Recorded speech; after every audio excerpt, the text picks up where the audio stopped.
No one. Come on, there's a question out there. I see it. I've seen you. What are your favorite beers to drink? That's good. That's all right. That works. What are your favorite beers to drink? Guinness! Yeah. We'll start this end. I don't like beer. I think it tastes like piss. Philistine! I love Weissbier. Good German Weissbier. Paulaner or something like that. It's Guinness or bust. I agree with Andy. I'm not like beer so much, but Esben doesn't like beer, but he's drinking beer. Esben is not normal. I like IPAs. Usually it's whatever someone hands me. So it's Okay, I'm not much of a beer person, but if I have to, I prefer beer that tastes like lemonade, like big green lemon and stuff like that. No, thank you. I got one already. I like crafted beers, like here. Yep, also craft beers, but probably mostly Guinness. So. Maybe some people know La Chouffe. Just All right. one. Are you dead? All right. I've got a question for everyone. Was there anything when you were younger or growing up that made you think, I would like to be a concept artist? Was there a moment for anyone where you thought, this is what it was? For me personally, the first time I saw the film Alien, blew my mind. Yeah, get a round of applause for Alien, by the way. It blew my mind, and when I found out that there was actually even a job of coming up with that kind of stuff, I was like, that's what I want to do. And I was about 9 when that happened, and concept art wasn't even a thing. So is there anything like that for you guys? Who wants to go first? I'll do it. All right, go for it.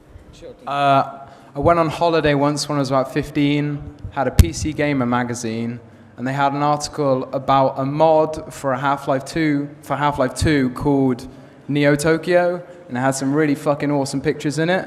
I think some guy called Pushback made them. I don't know his real name. I think Aaron probably knows him.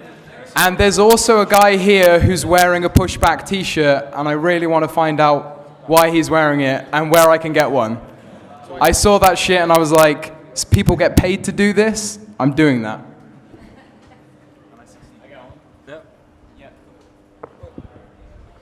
I would have to say I was in grade school, and one of my friends, he had one of those Warhammer codexes, and I remember I saw Karl Kopinski's illustrations, and I was like, what is, and as a kid I didn't understand it, but I knew it was like really cool. So from then on, I became really interested in, just art in general, just because it was like the one thing as a kid that really spoke to me, in terms of art. I don't know, it was really cool.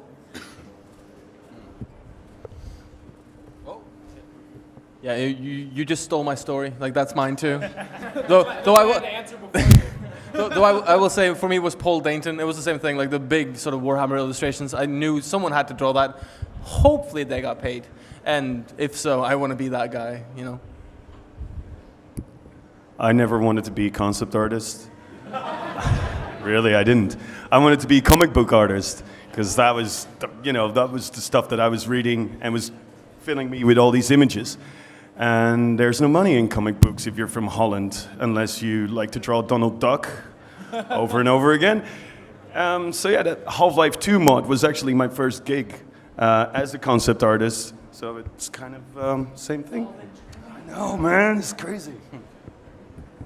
Yeah, my story is quite similar, actually. I'm from Germany, and when I was offered my first job as a concept artist, I didn't even know what it was. That was in 2002, and I was a commercial illustrator for role-playing game books, etc. And the companies didn't know who to hire because there weren't any concept artists on the market. So I just got into it, and I figured, wow, that's better than being a comic book artist. There was more money in it back then, and I didn't have to think about a plot or anything. I just had to do some design, and it seemed easy enough, and I'm a naturally lazy person, so that was a good fit. And only later I've discovered how complex it could actually be.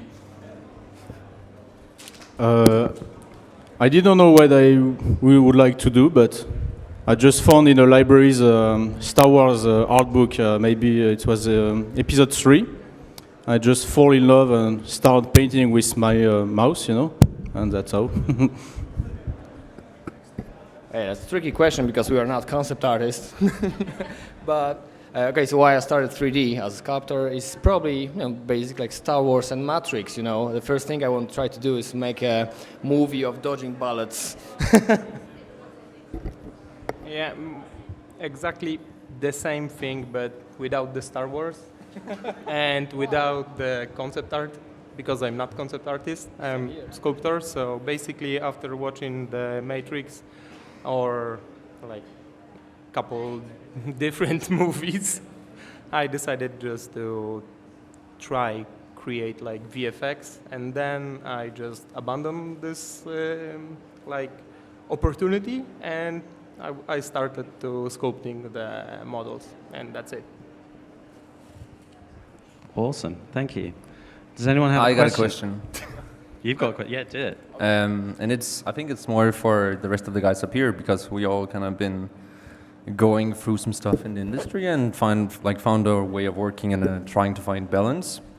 But I would like to hear like the hardest or the biggest lesson that you guys encountered in like your professional life, like maybe the biggest fuck up and how you learned from that.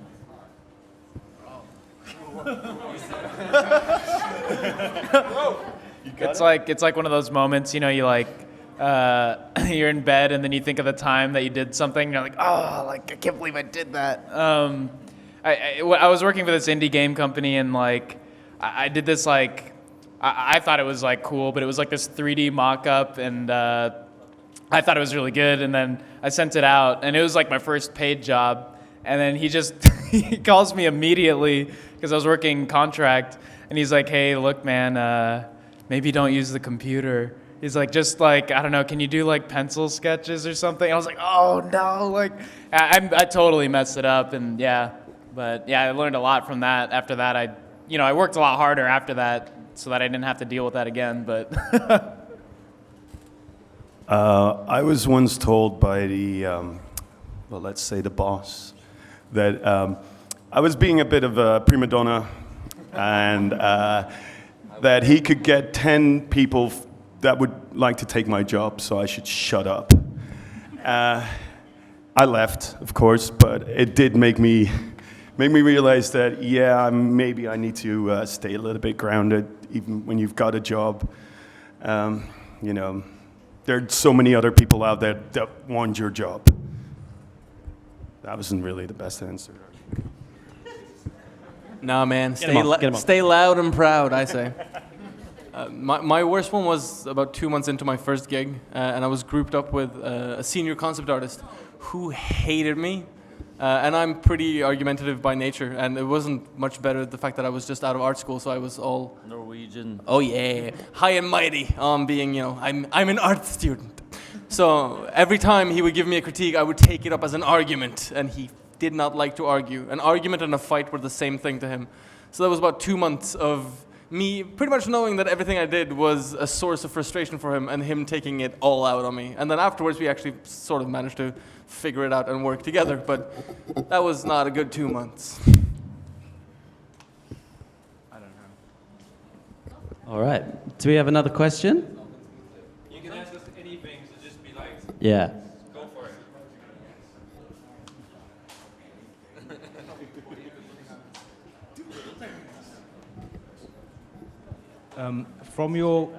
From your point of view, what do you think the industry will be like, or the state of it in 5 years' time? All right, hang on. We'll get everyone to chime in on this one. We'll start from this side. One more time, please.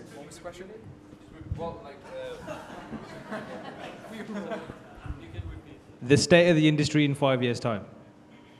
5 years. Just make it up. Just make it up. Like 7 years. the state of the industry in 5 years' time? What will be the state of the industry in 5 years' time?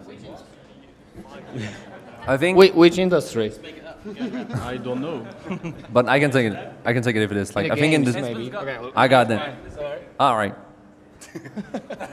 Okay, in games, I don't know, maybe VR, hopefully.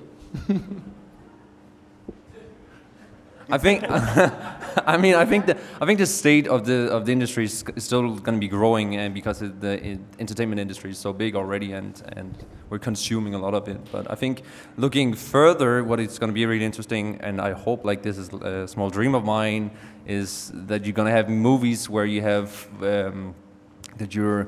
it's kind of like mixing the game and movie genre, so you can actually have a movie that you can play through several times, but where you can change perspective. So now you can be the bad guy and know all of his motives and actually find out like his personal motivations. You can see the same movie, but from so many different aspects, and understand all of the characters. So moral relativism, the movie. It's gonna be good. I have no idea. I think VR and AR is going to be big. And I think we're going to have another industry workshops in 5 years where Jama is still not painting. Boom! Yeah. I'm going to be the pessimist and say probably not that much. As everything gets bigger, everything moves slower, and we'll probably still have Marvel films in 5 years. So, and all of the shitty AAA games that you hate as well. Probably still be around. You had to go blue, didn't you? But if it gets bigger, probably more indie and more people doing interesting stuff in mid-tier. I hope. Yay! I doubt we're still going to be here in 5 years. Trump 2016! End of the world.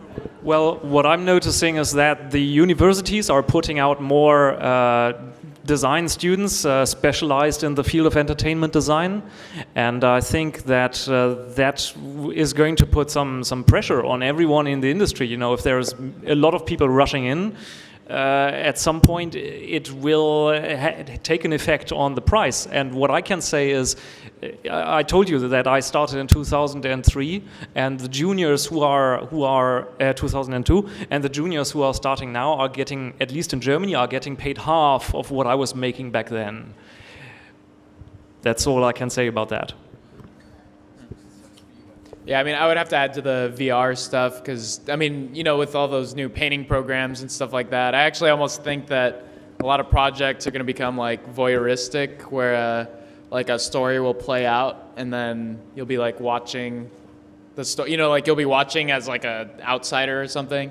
At least that's where I see it going. I forgot one thing. In 5 years, everybody uses Procreate on the iPad. Oh. Shameless plug. I think like going back to the whole student thing, and like that in 5 years and everything is becoming faster, and people are younger and like still super good, and like learning is becoming so much faster, and us feeling that we kind of need to up our game is also going to actually fall back to that we need like the people that have learned the fundamentals and are not trying to sneak around it, is going to be standing way stronger in this kind of sense, because if everybody just tries to go the short route, they never really learn to manipulate it and really use that tool. Which has been sort of timeless truth since the beginning of the art industry. But yeah, I definitely agree. That sounds about right. If you got your fundamentals, you're probably okay covered. I just want to come back to the VR bit, because everybody's saying that's the future. I'm not trying to joke this time, don't worry. I think the problem with VR right now is that it doesn't have a social aspect to it. Everybody has their glasses on and you can't see what everybody else is doing around you. And I think that's going to be something that hopefully will be solved by either AR, something like HoloLens, which is not perfect yet. But I think the social part of VR, that's going to make or break that future, at least in entertainment. And if that, you know, if everybody's sitting on the sofa and in 5 years with a headset on, I don't really want that future, to be honest, when you can't really interact with each other. There's definitely something out there that is going to go further than that, I believe. Well, have you ever tried interacting with a person sitting and really concentrating on their Wacom? It's pretty much the same thing. Like they're not looking up, you know. So if they're using the whatever you call them, I'm not very updated on it, but if they're locked into it one way or the other, it's not that different. Like you can take it off and then go talk to some person. If a headset is a replacement for a Wacom screen, I don't really have a problem with that. It's more whether or not it adheres to general artistic rules. I agree, but I also think that you need to take into consideration maybe the psychological effects that it might have for people who are constantly immersed in Oculus Rift or VR, and how that may affect the brain. Yes, and what do we have in terms of research to support these? Nothing. I'm just saying. I'm just worried. Just saying. Well, the fear monger is among us. All right. Can I get another question? That guy was first. Yeah. He's got fast hands. I don't mean like that, but maybe he does. I'm going to find out. This is not necessarily about your best work, but do you do your most interesting work before or after beer o'clock? Before or after what? Beer o'clock. Beer o'clock. Before or after beer o'clock? Yeah. Do you do your best work before or after getting, like, either drinking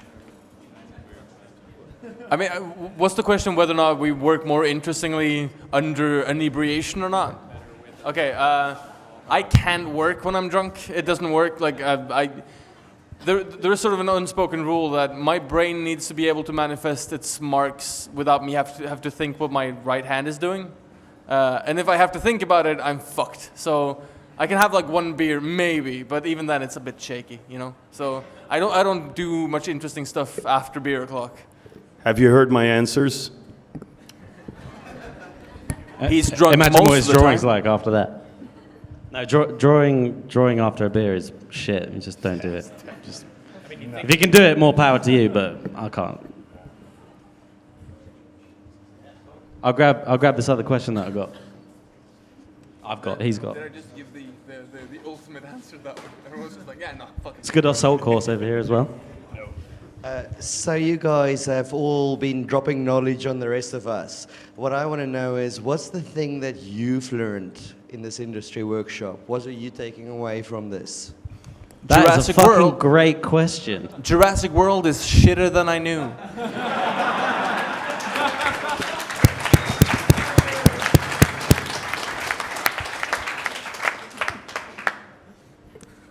Well, for me, it's some of the tricks like this Mixomo stuff. I wasn't aware of this technology at all, which is amazing.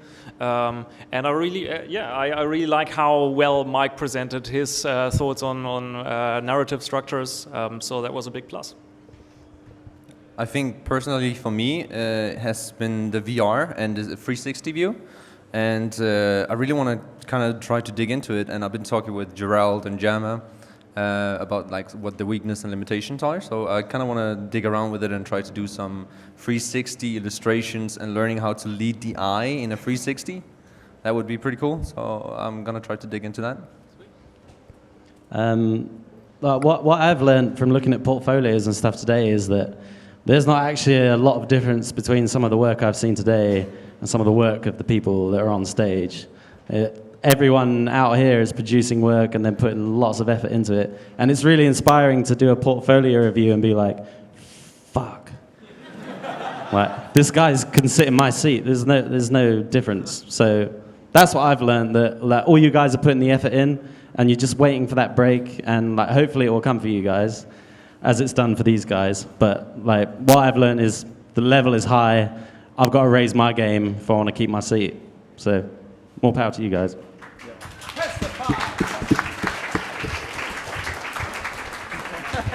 What I learned, and sounds a bit cheesy maybe, but what I learned is that these guys managed to do it for the third time, and it's still fucking awesome. Or it's even better, man. Seriously.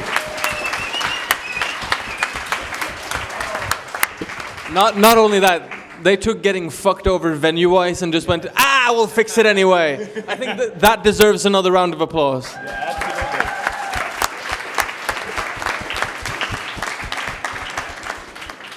Thank you. I think it's kind of like a combination of so many of the talks I think it struck home with me because I don't do it enough, is creating with purpose. And when you're doing any piece of work, think about what your purpose is, focus on that purpose, and then make sure everything you're creating is deriving to the same purpose, whether it's for a game, for a narrative, or even visuals. Like, be focused about your choice and purpose of what you want to do. And I don't do that very much. If anyone watched my demo, I pretty much pick a brush and then randomly start dotting stuff around until I find it. And every single talk I was going to, I was thinking, fuck, I should probably do a lot more thinking. So creating with purpose.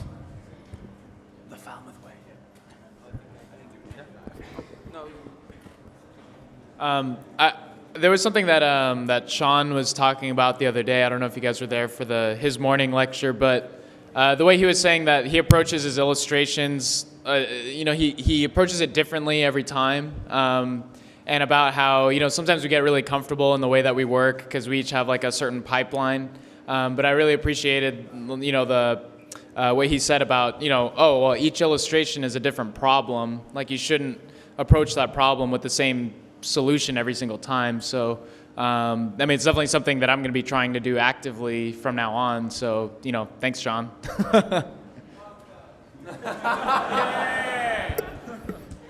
Okay, so Can someone throw Sean out, please? Cheers. Thanks. I haven't been to an event for the last 5 years, and what I learned here, except the fantastic talks and just motivational, I'm really motivated after this, but just it's really worth to move from your desk, company, country, comfort zone, and just go to the event like this and just meet people and talk with them and exchange knowledge. That's absolutely fantastic experience. That's really nice.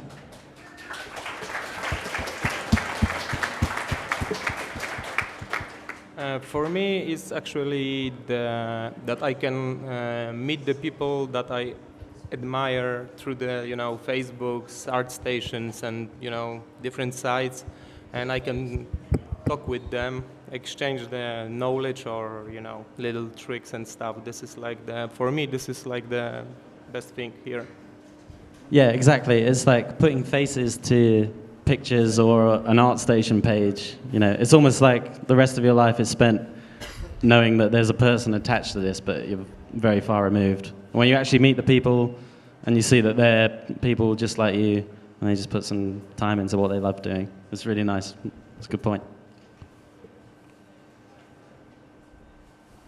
All right, do we have another question out here? Fastest hands first. Seen it.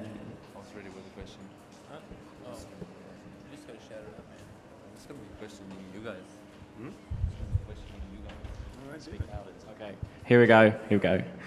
Okay, has telling someone that you're a concept artist has ever gotten you laid? What? Pretend that you're a concept artist and... Okay, I really don't want to repeat this question again. Okay. Someone might got it already. Okay, I'll repeat again. Slower, much slower. Okay.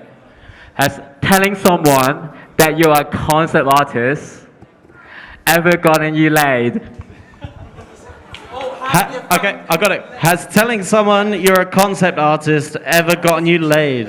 Oh! Am I the only one? Wait. Actually, it's quite funny because I remember when going into this, I was like, yeah, this is pretty cool. I think you can pick up some chicks with this.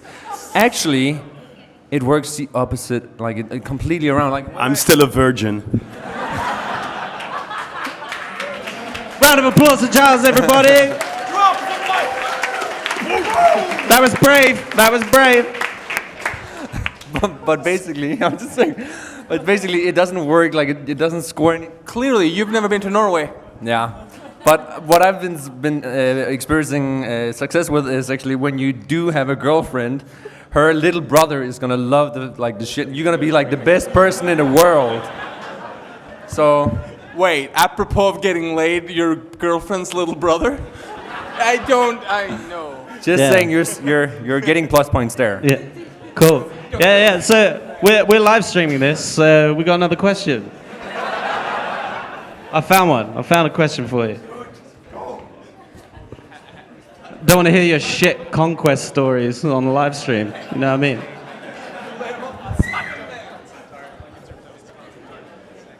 Hi, I really enjoyed everyone's talks today. And there were a few girls as well, like Suzanne Heimlich, or Heimlich, or however you pronounce it. I wondered why there are no girls on stage. What? I'm well in touch with my feminine side. Yeah. There is actually 3 girls on stage right now. But that was before the operation. So.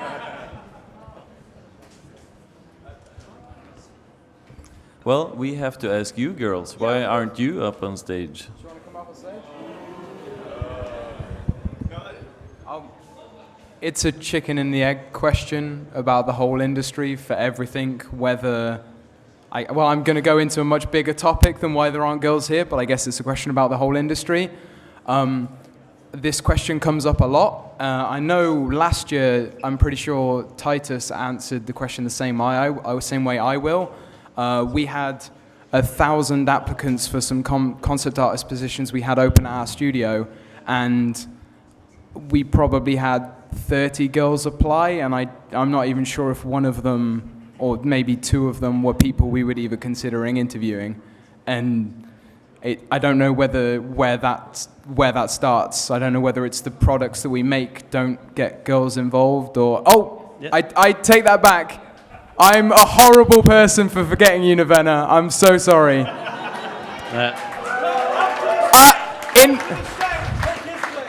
In my defense, she didn't apply through the resume system. She slipped in around the side. You understand my point. It was, even regardless of the fact that Nevena was good enough to get the job, if we're talking about the volume of applicants we had, there was a really, really tiny amount of women applying, and most of them weren't. We're a business in the end. We have to hire people that are good enough for the job. And I don't know where that starts. I don't know that starts with people don't like the idea of nepotism, or I don't know what they call it in America, where you have to hire a quota of women and men. Technically, I think it's illegal in the UK to do that. You're not allowed to hire someone just because they're a woman. It's a complicated question. It's a lot bigger than it is. And like as I say, as an organizer of this event, we contact hundreds of people to ask them if they want to come and demo, lecture, and there is a smaller there's a smaller amount of females in the industry, and the ones that we do contact, sometimes they don't feel like they want to come and give a lecture, sometimes they actually don't want to, same with the men as well. And it's just a numbers game that we have to play. We ask hundreds of people, and we actually get that down to a very small amount of people that actually want to come over and want to sit in front of 200 people and talk. And also, that sort of question can go out to anything. You could say that we don't represent, any sort of factor of population. It's one to pick out, but we try our best here. We're not singling anything out. It's just sometimes it happens this way. We would love to see more women, but we need more applicants. So if you're a female out there, please go for it and hammer us, because we would love to do it. And Suzanne's out there somewhere who probably has a far better perspective, because we're men. So we can try and answer this question, but it's a bit pointless. So if Suzanne's out there and would like to rock up, then yeah. Cool. Or yeah. I have another thing. I just want to echo this. This is actually true. It's not like we don't want women or anything like that. We really would like more, but the thing is that often they're scared. They feel intimidated about the prospect of being on stage, like the guys mentioned, and we never been opposed to that idea of not bringing women in. In fact, that we would, like Richard said, come, don't be afraid. Even the men here, like some of them, like really, really nervous when they get on stage. And it's not easy. When you get on stage and there's like lights in your face and there's like 100 to 200 people looking at you, it's not an easy thing to do. And it's same for all sexes. So everyone's nervous, especially for those who haven't done it before. So even if you're a woman, if you have the experience, you really want to say something, you feel like your knowledge would really help people, and you make it more educational and make this event a bit more interesting. Because what we also want to do is like, this is also about mutual sexes too. I mean, I think there was one time when we had a comment that why aren't we taking on more women? That's not true at all. We did, but they didn't want to come. So what are we going to do? So it's not an easy position for us to defend this as well. So. That's cool. Suzanne, are you gonna come up here? Do you want to come up? Join the panel? I'd like to say something. I don't think it is a problem of that is. This is a symptom, if I'd like to say. The industry workshop guys are definitely not to blame in that sense, because they're very, very open to everything. I think it comes from an entertainment industry that has been for many, many years, so as old as it is, and basically the whole of society geared towards men. And when you got an entertainment industry that caters to that group of people, then that also means that the people that are making that entertainment are probably going to be men. And that is a problem, and something that hopefully will change, and it's starting to change. And it's you see that with a lot of stuff, like in comic books and in games, much more female protagonists, much more diverse characters in films and comic books, but it's not there yet. It's definitely not there yet. And I can understand, and if you grow up in the 80s or in the 90s, that media was not geared, or entertainment was not geared to female audience per se. Especially when it comes to big budget stuff. And that's changing, and it's going to take some time. And I wish it would go a lot faster, to be honest. I think we should not be having this talk anymore. But Hear that. We got something to add to that, just here. Can I add something? Okay. So Hi, I'm Anna. I'll just quickly get up anyway. I was going to sit in the audience, but I figured if I stand, maybe I could get the point across a little bit better. I was actually on the panel on the first night, and even before I got on the panel, I looked through the people on the panel, and I looked all the names, and I was like curious to hear some people in the panel, both female, both male. And I actually noticed that also a lot of males are actually missing on the panel that are doing demos, that are doing lectures. And I know some of them personally, and I know some of them are good talkers, but I also understand that some of them are just not comfortable with, being on a stage, with being put in a spotlight. One of them is a friend of mine, and I just know that he just couldn't take it. So it's like, being a woman, being a shy person, being a gentle person, which is, often a bit more of a feminine trait, a lot of women would probably be like, I'm fine with doing a demo, but screw being on stage, and these guys are honestly trying really hard. Like, they've been doing the industry workshops, live stream and stuff, and they've really been trying to be as diverse as possible. And they really reached out to me and Suzanne to try and help with that, especially Suzanne, and unfortunately I don't think she's in the audience right now. So I figured that I would just step up and give my 2 cents on this. Honestly, these guys are trying their best, and it is not a fault on their part. They're not excluding the girls, honestly. So. Thank you. Thank you. Can I take another question from the audience? I got one. Oh, sorry, there's one over there. We got one. Start there. I'm gunning for it. Come on. You gotta watch this skit, If guys. you were an animal, which animal would you sick. be? Red panda. to lighten the mood a bit,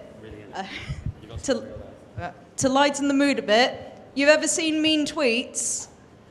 What's the funniest comment or harshest comment you've ever received on any piece of work? Oi, oi. I don't know how many of you are familiar with my work, but it was posted on Kotaku quite a while ago when I did the sort of Scandinavian Harry Potter school. And the first comment was literally, "Oh, no black guys, huh?" And then the second guy was, in his defense, it's Scandinavian, which is fucking hilarious. I'm the only one. You're the only one big enough to get haters. What? What's the tweet? Norwegian. I don't have like a comment, but I did have an art teacher at when I was doing a bit of classical drawing, who I think that was like the hardest reaction I ever seen to one of my works, where he took it, ripped it apart, put it on the ground, and stomped on it. Nice. When I first joined, I studied at a drawing school in London. When I first joined, the first life drawing poses we did was like a month-long pose where you come in every day, 4 hours, you're drawing the same pose, same model, everything. So you spend a lot of time on this drawing, and this is the first time I'd ever done this sort of drawing like this. And I was real stoked on it, and I'd spent fucking ages on it. And we have like a final critique, so the teacher would walk around and come and look at the drawing. And he came around, he stood there for a little while. Bearing in mind, he's like my age as well. He's super talented. He stands there, he looks at it for a bit, he's like, "I got just the thing for this." I was like, "Sweet." So he leaves the room, comes back in, he just sticks another sheet of paper over it, and he's like, "The next one will be better." Left the room. Yeah, that was great, because then I fucking nailed it. I don't have a Twitter, so I don't have one. But like, in terms of like, yeah, the things people say, I mean, if they were to say it, maybe I wouldn't know because they're probably saying it offline. But I mean, there was a time in school where I had a teacher, you know, kind of similar experience where I did this painting and it was in oil. You know, I like spent all night working on it. And then we had a critique. Teacher comes in, and you know, he asked me, "Oh, is it still wet?" And I was like, "Yeah, I was working on it last night. You know, it's oil paint." So then he just takes his hand and he starts smearing it, and then he's like, "Oh," and then he like looks at it again. He's like, "Ah, that's much better, isn't it?" And I was like, you know, but you know, I mean, but it's all part of it, right? I mean, he's trying to teach us to be like, "Oh, don't be too attached to your work," right? So, and I was like, "Thanks," you know, like you don't really know how to respond, but. You know, afterwards, I was like, yeah, well, I mean, okay, I'll make a new one, right? Like, well, it wasn't particularly funny at this time, but my flatmate, who was also a illustrator, and to some extent he had also been my role model in terms of visuals. He said, "It's shit about a drawing where I really felt that I had made a breakthrough. Back in the day, we were trying to figure out how to shed lights on characters, how to not paint the local colors of what they were actually wearing, but what would happen if you would take the same character and then put red light on him or yellow light? What's happening there?" We didn't have a clue. And one afternoon, he was just asleep, and I had figured it out. And by the amount how much he hated it, I knew that I was on the right track, and that was very satisfying.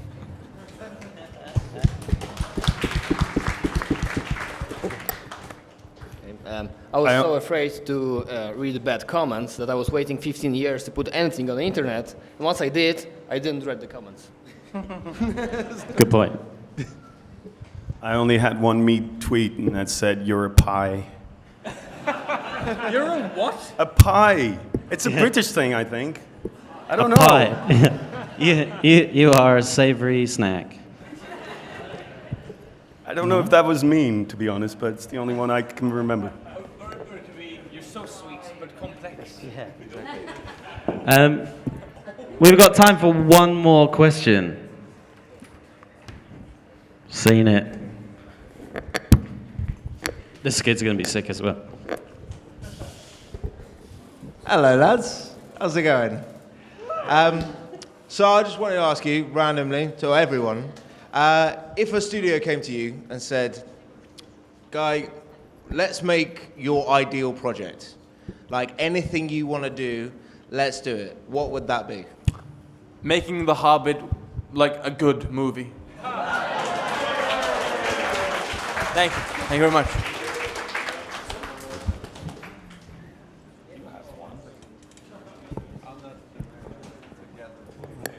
I think I have to answer for our little Norwegian team here. The first Norwegian sci-fi movie. Woo! Vikings in space. It's always Vikings, goddammit.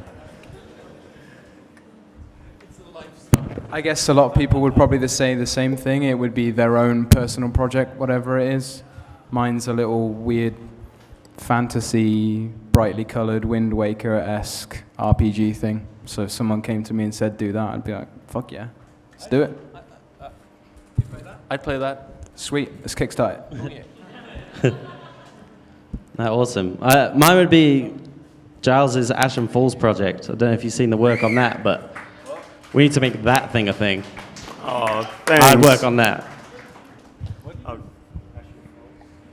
Probably never seen it. Evan doesn't know what it is. He's like, oh, fuck it. I think for me, as Andy also said, it's something that's very personal to you. So for me, and I'm already working on it, it's I want to do as either a short film or a feature film animation about a story that's very close to me about when I lost my brother in a young age. So that's the thing that I really want to do. Yeah. Actually, I would reboot The Matrix, and that's it. I've been lucky. I've already done my game, but if I had money, I would do it like with more people and doing more incredibly with more talent and yeah, much bigger things. Yeah, I'd love to. I'd like to revive the antique Olympic Games with the traditional sports that they were doing back then, wearing nothing at all, being really, really old school. It's technically a reenactment, and I don't know. It's something that I will never ever get the chance to realize. So. If anyone else doesn't have anything to do, then feel free to take the idea. Take my money. Take my money. All right. I just want to clue everyone in to, we've got a photo booth in the other room. You can go in, take some snaps, get some photos of you looking probably sweaty and a bit weird. But go and do that, because we've only got it for a few more hours, and it's funny. I've still got them on my mirror from last year, so you should do that. Can I get a big fucking round of applause for these people?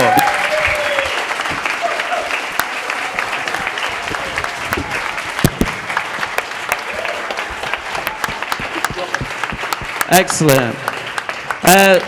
So everybody, just go and get a beer, get fucked up, have a nice evening. We're gonna put some tunes on.